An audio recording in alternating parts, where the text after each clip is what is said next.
The DK Metcalf trade request is an interesting one to me for a few different reasons. One, because of the market, it adds another veteran, established, receiver to a already busy, established veteran receiver market in a time when there are, relatively speaking, a bunch of high quality playoff caliber teams presumably in the market for a receiver. So how does that play out? It's interesting to me from a Seahawks perspective, where they're not that far away, but they also don't appear to want to extend DK Metcalf, which I'll get into. He's a fan favorite amongst fans, so from like a branding optics standpoint, it's hard to see a guy like that go. The perception that DK has, again, super marketable guy, but I think high-level football fans know that he is not in that tier one of receiver ones. You can even make the argument, and we'll see how this video goes, that like, is he a receiver one? I know he looks like a receiver one. I know we want to think that he's a receiver one. I know if you're a fan of the Chargers or the Steelers or the Packers who might be going after DK Metcalf, if you get him, you're saying, oh, we found our receiver one. In my opinion, I think Seattle fans know deep down that, yeah, it's kind of like a receiver one-ish. How does he... how does it play out when he doesn't have the other receivers around him? I've seen a lot of people make the argument that, oh, his numbers will go up because he'll get more targets. Well, I'd make the argument that when he has more coverage going his way and he doesn't have the advantage of a JSN or a Tyler Lockett operating the slot, that he might get less favorable looks and be less productive. DK trade request is fascinating to me as a Seattle guy. And as nephews that pretty sure I gave one of them a DK Metcalf jersey. This is interesting. For context here, I said it. It's sad for Seattle fans. Super marketable player. I just think from an optics standpoint, that's tough for a fan base that used to winning Super Bowls with the Legion of Boom era, and then for a little while now has been sitting in this middle zone where you're drafting at 13, drafting at 15, drafted at 17 kind of deal. His contract is a interesting dynamic in all of this, where he has $18 million unguaranteed left on his final year for this 2025 season. However, the way that Seattle structured it, it's a $31.9 million cap hit this year, which is a substantial cap hit for, there's some people that say, hey, JSN's receiver one. Either way, that's just a substantial cap hit for a receiver that you aren't totally sure if he is that dude. I would imagine from a DK perspective, this is a leverage play to try to get that next extension. He's 27 years old, so to lock in a 4-year extension, a big boy contract, and protect yourself, when you're getting 30, 31 years old, and then ideally from his perspective, he can get maybe one more contract on the back of it. But like right now is the time to cash in. But if you're Seattle, why isn't this a no-brainer, right? To me, it's for guys like a Jamar Chase, for guys like a Justin Jefferson, for guys like a Devontae Adams several years ago, it's a no-brainer. If you're Seattle, I think there's real cause for concern that, hey, as he gets older, this whole Greek god, best athlete on the field, one of the best athletes the NFL has ever seen, does that decrease? And as a guy who's not a precision route runner, as a guy who I would make the argument is not a high-level route tree runner. I think he's phenomenal in the outside lanes, running go balls and running comebacks, but he's not Devontae Adams in terms of his route running capability. I'd even argue he's not, Tyler Lockett in terms of his route running ability. And Lockett's more like a find the space guy.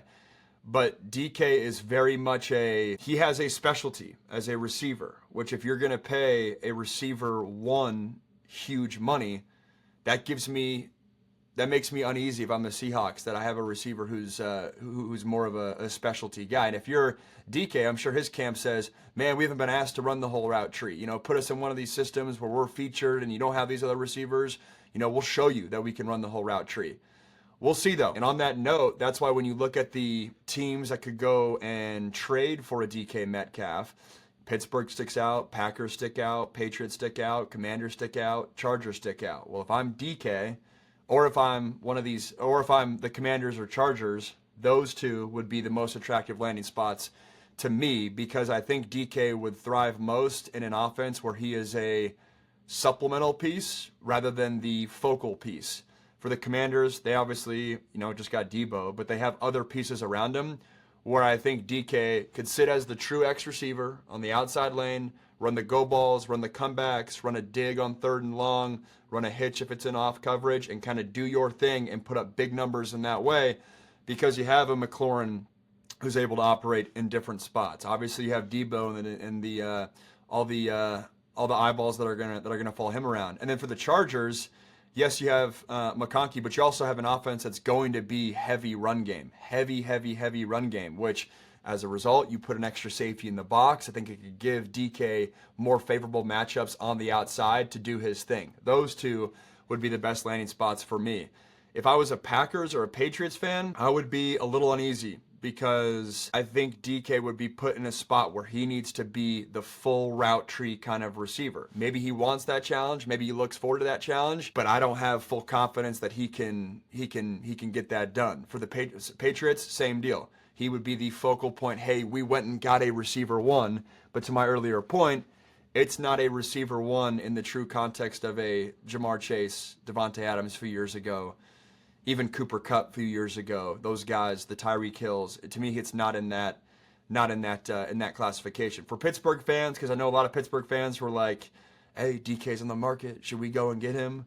Be interesting to have him pair with George Pickens. Obviously, he wouldn't necessarily be the focal point if both those guys stayed, and that would be a lethal receiver core. What could Seattle get for this? I mean, when you look historically, I think if Seattle can get a first-round pick, all day, they hammered that. When Stephon Diggs got traded for a first-round pick and A.J. Brown for a first-round pick, DK's not as young as those guys when their respective teams got first-round picks, and then he's not as productive as, Devontae Adams or a Tyreek Hill when the Packers and the Chiefs traded those guys respectively for, I know it was a whole package, but a first-round pick was part of that. So from the Seattle lens, you get a first-round pick, I think you take that, you move on. Realistically, I think it'll sit more in that second-round nature, which is tough because Seattle's not that far away.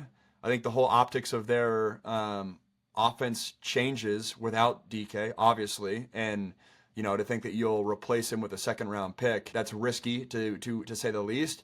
But it's also one of those things where the reality is it might hurt and suck for Seattle in 2025, but one of those things where you're looking 3 years down the road and you're like, man, glad we didn't sign DK to that extension, because the reality is he wasn't in that tier 1 classification. And what's the old NBA adage? Better a year too early than a year too late. I think the Niners are feeling that with Debo, obviously, and Ayuk. The 2 points that I think will net out differently with everyone, which will be interesting to track, is what happens if he gets with an elite level quarterback? What happens if he gets with a Jaden Daniels type of quarterback? Does his production go up because of that? Or are we not giving Geno enough credit? I think that factor is going to net out differently with every team. And then DK Metcalf only averaged 4.4 receptions per game last year. On one side, you could say, oh, it's because he had all these other great receivers next to him. If you get him without JSN, get him without a Tyler Lockett, he'll have more catches. All right, that makes sense on paper. Or will he never be a high production receiver because he is not a guy that is elite at running the whole route tree? Again, like a Cooper Kupp, like a Devontae Adams. DK Metcalf is very much a red zone guy and an outside lane guy. Doesn't have elite hands, but has an elite build and is obviously a big-time athlete. Interested to see how this shakes out. Do the Seahawks deal DK? What's the right package? Let me know in the comments. And if you like this video, be sure to hit the like button down below and the subscribe button, coming out with long-form YouTube content every single day. Thanks, guys. Appreciate you listening.